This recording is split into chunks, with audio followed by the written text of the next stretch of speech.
doa Nabi Musa alaihi salam. Doa Nabi Musa apa?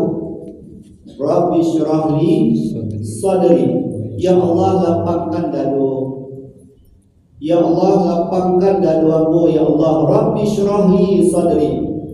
Bagi orang-orang yang lapang dadu, maka ada terjadi beberapa ulama menyampaikan kalau garam sakawi, garam saganggaman itu dimasukkan ke dalam galih, lalu diaduk-aduk di dalam galih tadi, kita minum, ada terjadi asinnya luar biasa. Dan kalau kita tak muntahan gitu.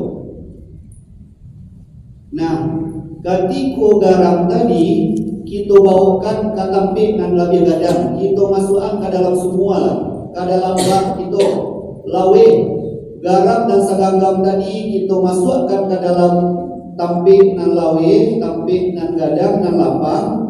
Lalu garam tadi pun lah menyatu dengan air tadi, dan apa terjadi Pak? Dicoba air tadi tak ada perubahan sama sekali. Maka Bapak Ibu, ulama tadi mengajarkan kepada kita, orang alim tadi, ketika wadah yang kita pakai dalam kehidupan kita sampai dunia. Tapi ketika kita lawehkan wadah itu, kita lawehkan dan kita lapangkan hati kita, mudah-mudahan apapun yang diujikan Allah kepada kita, apapun yang Allah takdirkan kepada kita, sampai kita pada tinggi al-khairu ma qaddarallah, yang terbaik adalah yang Allah takdirkan. Semoga kita senantiasa memperbanyak amal-amal saleh, memperbanyak salawat kepada Nabi kita, mengamalkan apa-apa yang dianjurkan Rasulullah, yang telah ditanya oleh para sahabat ke Rasulullah, itu pun kita amalkan. Banyak amalan-amalan ringan, amalan-amalan yang enteng, yang amalan tadi insya Allah akan membawa kita ke surga Allah dengan mudah. Nah, namun ketika nafsu kita lah diatih akal, ada terjadi ibu, menolak untuk beramal, rasa tak yakin, rasa tak mungkin, mungkinkah? Bahkan orang-orang yang dipuji Allah dengan berbagai macam pujian, ketika disampaikan kepada mereka dengan dakwah dari seseorang, banyak-banyak saya istighfar. Kalau nafsu menjawab juga apa? Istighfar hubungannya jo masalah kita apa? Tapi ketika akal di atas, tidak ada pertanyaan model itu. Mereka yakin, mereka amalkan, dan ternyata banyak orang-orang selamat dengan istighfar. Banyak problemnya selesai dengan istighfar. Utang-utangnya lunas dengan istighfar. Masalah-masalah dan balik selesai. Kemudian dengan salawat pun model itu. Mereka punya amalan-amalan yang dengan pembuktian dan keyakinan yang luar biasa sampai kepada abdul yakin. Nah, mudah-mudahan kita pun dengan kondisi yang bagaimanapun, kita mencoba untuk senantiasa ada amal dalam setiap langkah kita, bawa benda kita, berkendaraan kita, jalan kita, ada yang kita amalkan. Bapak Ibu yang dirahmati Allah Subhanahu wa taala, tadi di dalam mukaddimah Ambo membacakan sebuah hadis dari Abu Hurairah. Hadis yang dikenal dengan hadis qudsi. Jadi dalam hadis ada firman Allah Subhanahu wa taala, tapi yang tidak dibukukan di dalam Al-Qur'an. Nabi yang menyampaikan. Qala Allah taala. Jadi kalau di maktub di dalam Al-Quran, dituliskan di dalam Al-Quran, berarti itu adalah bagian dari Al-Quran. Namun karena itu tidak masuk dalam bagian dari Al-Quran, maka disebut dengan hadis qudsi. Dan hadis berkenaan dengan Al-Fatihah, surah yang selalu kita baca dalam salat. Surat Al-Fatihah adalah surat yang agung, surat nan mulia yang luar biasa, yang ternyata banyak orang-orang mengamalkan Al-Fatihah. Kebaikan-kebaikan yang luar biasa didapatkan. Tidak sekete orang-orang yang memiliki wirid-wirid, di samping dalam salat mereka bacakan Al-Fatihah. Jadi Bapak Ibu, kita masih mencari ada beberapa jemaah-jemaah, beberapa anak-anak itu yang salat itu mereka mengabaikan Al-Fatihah. Ketika salat mereka sama sekali tidak mengucapkan Al-Fatihah itu dengan baik dan benar. Bahkan dalam beberapa kajian tentang salat jenazah, mungkin Bapak Ibu, ketika banyak pun orang yang menyalatkan jenazah, tapi ternyata salat yang dikerajukan itu tidak bantu, Al-Fatihahnya tidak nyujalekan, Al-Fatihah itu hanya dibaca di dalam hati, maka mungkin beberapa orang jemaah yang kita harapkan akan memberikan nanti pertolongan kepada kita, kemudahan kepada orang yang meninggal dunia, gagal dan batal jadinya. Jadi Al-Fatihah satu ayat yang tidak bisa kita abaikan di dalam salat. Al-Fatihah mesti kita baca masing-masing kita. Bila kuliah itu kita nak membaca Bapak Ibu, ketika imam jahar. Ketika imam jahar, maka ada beberapa pandangan ulama, dan karena kita ada perintah untuk mendengarkan bacaan imam, ketika itu bacaan imam lah meliputi bacaan kita. Jadi bacaan kita boleh ditanggung di imam kalau imam membaca jahar. Nah, itu yang perlu kita perhatikan Bapak Ibu. Berarti maghrib tadi rakaat pertama, rakaat kedua kita kuliah nak membaca. Karena ada beberapa jemaah yang ketika imam tidak bagi spasi yang panjang, tidak selesai Al-Fatihah. Ada juga yang berpendapat bacalah sampai mana bisa kita membaca. Ketika imam lah membaca ayat, sesudah Al-Fatihah kita stop, kita dengar bacaan imam. Jadi ketika jahar. Namun ketika sir, dalam salat rakaat ketiga jokampe, dalam salat-salat sunnah itu, dalam salat rawatib ba'diyah, rawatib qabliyah itu mesti itu membaca dengan sempurna. Bismillahirrahmanirrahim. Nah, dalam hal membaca pula Bapak Ibu yang dirahmati Allah Subhanahu wa taala, ada hadis Nabi yang di buku hadis qudsi menyampaikan ternyata dalam Al-Fatihah yang kita baca itu dijawab di Allah apa yang kita baca. Jadi bacaan yang kita baca itu sangat dianjurkan dan terburu-buru. Membacanya bagaimana? Membacanya dengan sepenuh hati dan sepenuh rasa. Maka membacakanlah hadis ini balik Bapak Ibu. Apa kata Rasulullah SAW? Allah Ta'ala berfirman,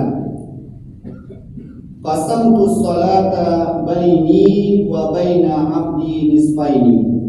Aku membagi salat. Di situ yang dimaksud adalah surat Al-Fatihah yang merupakan rukun dari salat itu menjadi dua bagian. Qismaini. Aku dua bagian itu baini wa baina abdi nisfaini. Jadi aku membagi salat itu antara diriku dan antara hambaku itu menjadi dua bagian. Wa li abdi ma sa'ala. Dan bagi hambaku apa yang dia minta. Fa idza qala al-'abdu, maka apabila hambaku berkata alhamdulillahi rabbil alamin, maka Allah pun menjawab, Allah menjawab dari yang kita baca tadi, hamidani abdi, hambaku telah memujiku. Jadi Bapak Ibu, ketika kita baca Dan itulah mungkin rasul yang akan kita munculkan dalam salat. Tidak usah kita tak buru-buru dalam salat kita. Bacalah dengan sempurna bacaan tadi. Alhamdulillahirabbil alamin.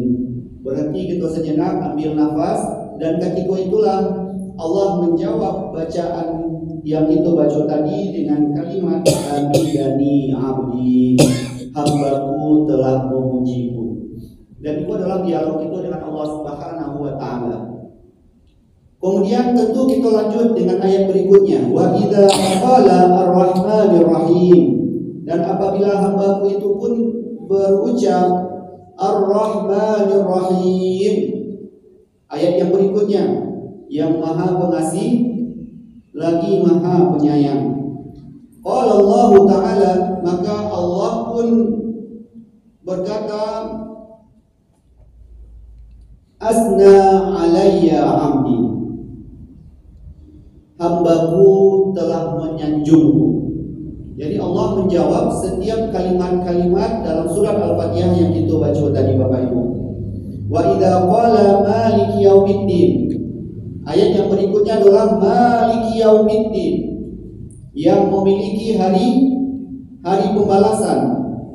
Maka Allah pun berkata, majadani abdi, hambaku telah mengagungkanku. Dan Allah pun berkata di kali yang berikutnya, fawwada ilayya abdi, hambaku telah memberikan kuasa kepadaku. Lalu pada ayat berikutnya, fa idza qala iyyaka na'budu wa iyyaka nasta'in, maka Allah pun menjawab, hadza baini wa baina abdi, inilah antaraku dan antara hambaku. Wa li abdi ma sa'ala, dan bagi hambaku apa yang ia minta. Di ayat yang berbunyi iyyaka na'budu wa iyyaka nasta'in, itulah yang akan mengungkapkan permintaan-permintaan itu kepada Allah Subhanahu wa taala. Fa idza qala, dan apabila hambaku berkata, ihdinas siratal mustaqim siratal ladzina an'amta 'alaihim ghairil maghdubi 'alaihim waladdallin, Allah pun berkata, qala hadza li 'abdi, inilah bagi hambaku, wa li 'abdi ma sa'ala, dan bagi hambaku itulah apa yang ia minta. Bapak Ibu yang dirahmati Allah Subhanahu wa taala, maka beberapa ulama-ulama fikih itu menyampaikan kita mesti menjaga Al-Fatihah itu dengan betul, karena itu adalah bacaan rukun. Di samping bacaan-bacaan rukun dan lain, bacaan rukun itu ada takbiratul ihram, membaca Al-Fatihah dan kedua, kemudian membaca tahiyat akhir dan ketiga, membaca salawat Nabi dan kampe, dan terakhir adalah membaca salam. Itu yang mesti terucap, karena kalau kita cari pengertian salat itu aqwalun wa af'alun, beberapa perkataan-perkataan, wa af'alun, dan perbuatan-perbuatan. Muftatahatun bitakbir, yang dimulai dengan takbir, wa muhtatamatun bitaslim, dan diakhiri dengan salam. Maka sangat keliru orang-orang yang ketika salat mereka nak membaca bacaan rukun dengan sempurna. Nah, terjadi adalah salat kita akan terburu-buru. Salat kita membaca dalam hati itu, kita akan dibawa oleh syaitan untuk mengajar capek, mengajar jumlah saja. Akhirnya tidak mendapatkan kualitas yang baik, malah kualitasnya tidak diterima oleh Allah Subhanahu wa taala. Siapa yang nak membaca Al-Fatihah, maka salatnya tidak sempurna. Bapak Ibu yang dirahmati Allah Subhanahu wa taala, itu perlu menjadi perhatian kita. Masih banyak di antara anak-anak kita, cucu kita yang ketika salat itu tidak memperhatikan sisi Al-Fatihah. Nah, itu banyak ketika salat-salat sendiri. Makanya kita sangat dianjurkan sholat berjamaah. Aduh yang kemarin gitu. Kenapa? Ketika sholat berjamaah kita tak bisa memacu imam. Kita pacu imam salah gitu. Lambingnya imam kita gas. Tak bisa. Maka beruntunglah kita dan itulah diantara beberapa hal yang insya Allah akan membuat hati kita menjadi lapang, menjadi obat bagi hati kita. Kita berada di rumahnya Allah Subhanahu wa Ta'ala, di mana tempatnya orang-orang saleh. Maka orang-orang yang hatinya banyak berpenyakit itu calia jusia di perempuan. Kalau perempuannya dan orang-orang saleh, maka ikulah ada tanda bahwa hati orangku sedang bermasalah. Tanda berikutnya adalah dakik kamu saji, mudah mendengarkan dan ikut-ikut dalam pengajian-pengajian. Itu tanda kita mulai ingin menjaga hati gitu. Dan berikutnya adalah Bapak Ibu, tenang ketika baca Quran. Nah, baca Quran itu memang perlu kita pasukan Bapak Ibu. Kalau enggak baca-baca dulu. Tak letak saja, tak letak di lamari, tak letak di atas meja, tak baca. Dan tentu salah satu di antara yang memang perlu banyak kita latihan untuk menjaga hati kita, bahkan kita zikrul maut, mengingat kematian. Bapak Ibu yang dirahmati Allah Subhanahu wa Ta'ala, jadi salat Al-Fatihah termasuk satu yang mesti kita perhatikan dalam tiap rakaat salat. Jangan kita abai. Ada yang abai dalam salat sendiri, tak tahu kepenyelaman kita. Tapi dalam salat berjamaah ada imam yang menolongan kita. Dan ketika berjamaah, insya Allah itu akan diberikan nilai yang luar biasa oleh Allah Subhanahu wa Ta'ala.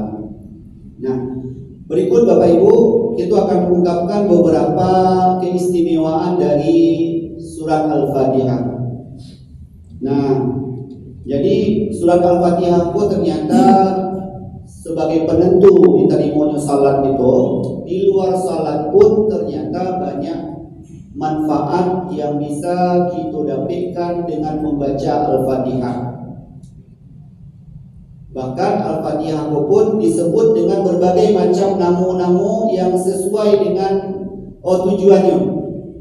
Bahkan salah satu di antara nama Al-Fatihah itu adalah Asy-Syifa. Apa artinya Bu? Asy-Syifa itu obat. Asy-Syifa itu obat. Dan itu termasuk ayat-ayat yang digunakan untuk orang-orang dalam menterapi seseorang. Jadi bacakan Al-Fatihah ke dalam sebuah air minum, botol aqua ke dalam galeka, kita bacakan Al-Fatihah. Bacaan Al-Fatihah tadi ternyata memberi pengaruh kepada air tadi dan insya Allah menjadi obat. Dan itu ternyata telah dicontohkan di beberapa sahabat Nabi, di mana ketika itu terjadi penyakit dan beliau tidak tahu beno, tidak tahu nan dikarajokan, yang bisa beliau hanyalah karena tidak tahu pula ilmu-ilmu perobatan. Beliau ambil air, beliau bacakan Al-Fatihah, kemudian beliau suruh minum ke nan sakit tadi.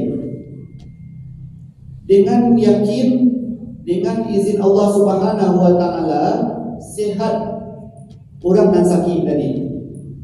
Lalu sahabat yang lain pun akhirnya merasa ragu, itu yang dikarajokan sahabat boleh bantu apa atau tidak. Khawatirnya kalau yang dikarajokan sahabat itu sesuatu yang menyelisihi Nabi Muhammad SAW, sesuatu yang tidak dimuliakan di Rasulullah SAW. Ternyata setelah ditanya ke Rasulullah SAW, Rasulullah pun mendiamkan itu. Berarti yang dikarajokan sahabat tadi adalah sesuatu yang sesuai. Makanya berkembanglah kini namanya ruqyah.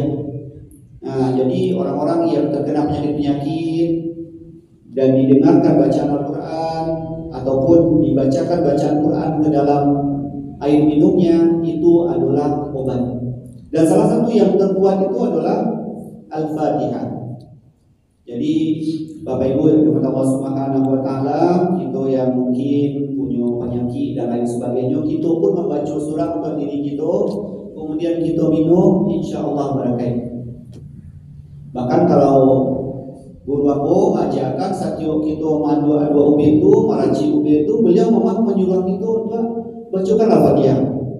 Bahkan ketika kita memboncangkan obat, kalau ada ubin tadi yang dalam bentuk puyer digoncangkan, itu digoncang dengan membacakan Al-Fatihah. Ternyata kajian beliau akan terjadi pada ayat tadi dahsyat jadinya. Dan itu ternyata tidak semua orang meyakini. Nah, tentu kembali lagi kepada keyakinan kita.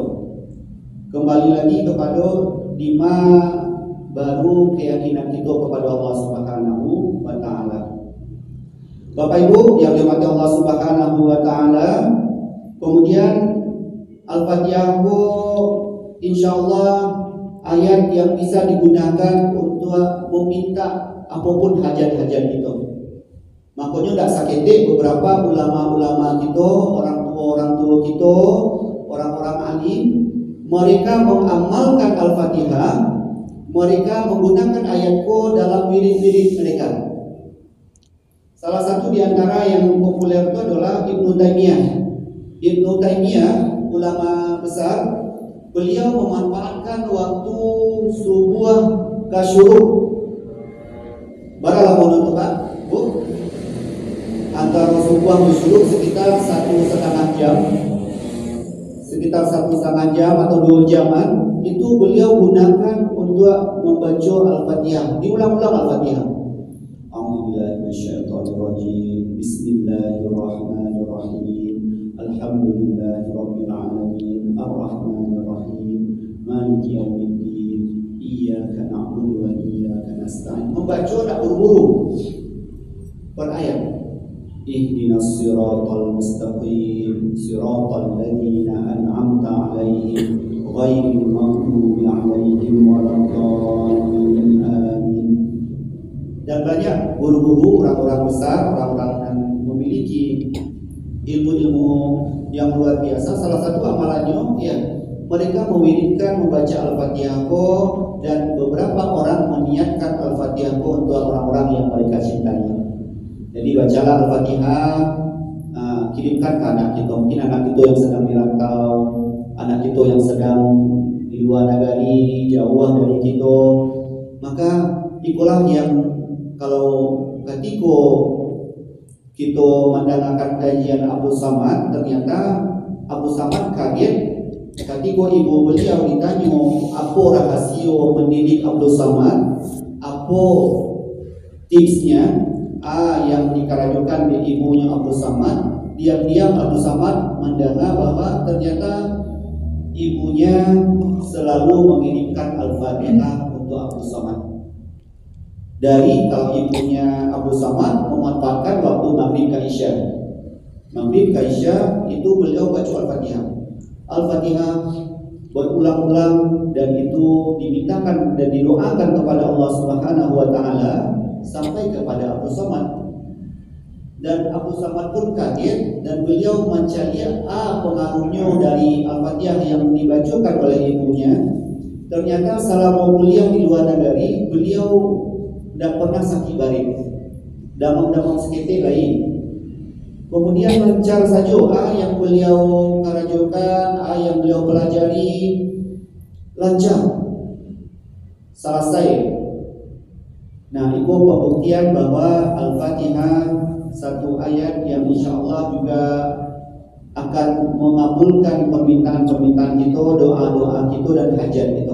Aku yakin Bapak Ibu kita punya banyak keinginan, kita punya banyak hajat, ada yang untuk diri kita yang banyak-banyak diuji di Allah Subhanahu wa taala dengan berbagai macam hal, ada yang ke anak kita, ke keluarga kita.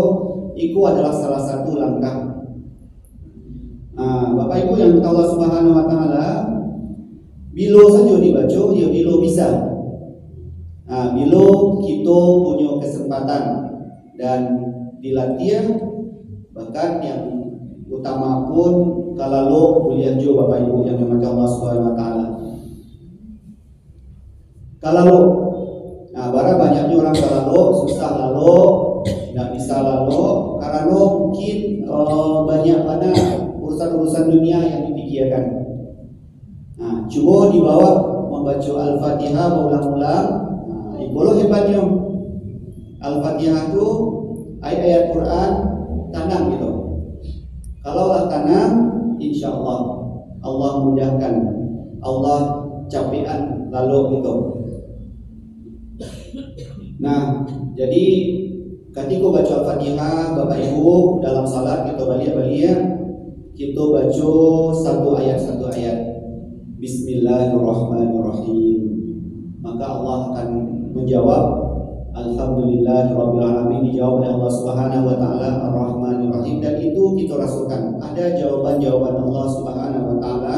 Dan ketika di bagian permintaan Iyyaka na'budu wa iyyaka nasta'in ihdinas siratal mustaqim siratal ladzina an'amta 'alaihim ghairil maghdubi 'alaihim waladdallin. Amin. Itu mudah-mudahan menjadi doa-doa yang dijawab oleh Allah Subhanahu wa taala. Jadi Al-Fatihah walaupun mungkin dibaca khusus dalam salat, Al-Fatihah pun bisa kita bacakan dalam keadaan-keadaan lain. Dan dalam keadaan susah pun kita, dalam keadaan berbagai macam hal yang ditimpakan Allah kepada kita, itu pun bisa menjadi wasilah untuk kita dalam hal mendapatkan ijabahnya doa kita, dimudahkannya urusan kita dengan membacakan Al-Fatihah. Karena payah ya, Al-Fatihah itu yang paling mudah, yang paling banyak dibaca. Makanya diistilahkan dengan sab'ul masani, 7 ayat yang diulang-ulang. Dan itu pula ayat yang paling banyak dibaca. Dan mudah-mudahan itu bukan hanya untuk kita sampaikan kepada orang-orang yang ada di sekitar kita, dalam sakitnya, dalam berbagai macam hal yang Allah timpakan kepada mereka. Bapak Ibu yang dirahmati Allah Subhanahu wa taala, ketika kita membaca Al-Fatihah dengan sempurna, insyaallah kita barengi dengan gerakan salat yang sempurna, maka apa yang diharapkan dari salat tadi, salat yang insyaallah akan membentengi kita dari fahsya wal munkar. Inna salata tanha anil fahsya wal munkar. Dan Allah Subhanahu wa taala pun menyampaikan ketika kita dalam keadaan bagaimanapun, mintalah tolong selalu kepada Allah.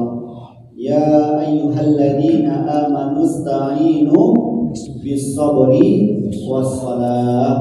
Ketika apapun problem-problem kita, minta tolonglah kepada Allah dengan sabar dan salat. Maka bagaimanapun keadaannya, bagaimanapun susahnya kita lah latih diri kita, latih anak-anak kita, jangan tinggalkan salat. Yang mengkhawatirkan Bapak Ibu, saudara-saudara kita yang di rumah sakit, kalau di keluarga tadi tidak ada yang kuat kami ingat salat.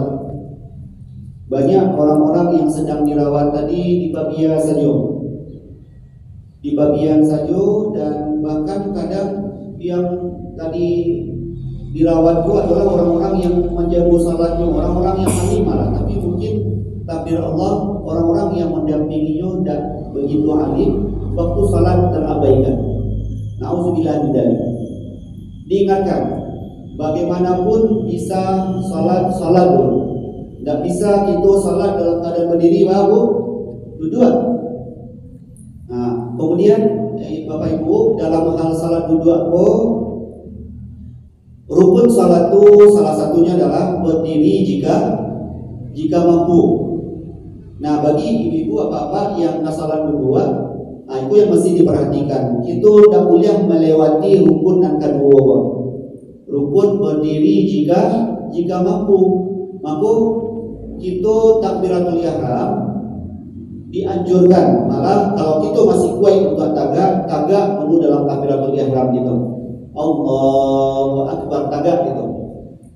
Barat takau ataupun mungkin habis takbiratul ihram itu baru kita duduk.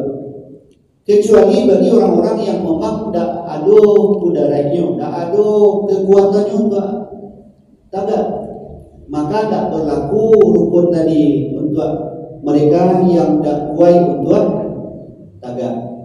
Maka boleh langsung duduk ataupun dengan bagaimana bisa mereka dalam salat. Nah, jadi kalau memungkinkan dan masih bisa kita untuk tagak dulu, baru duduk. Nah, banyak beberapa orang yang ketika memang mereka diuji Allah tidak bisa untuk berdiri sempurna, langsung duduk saja.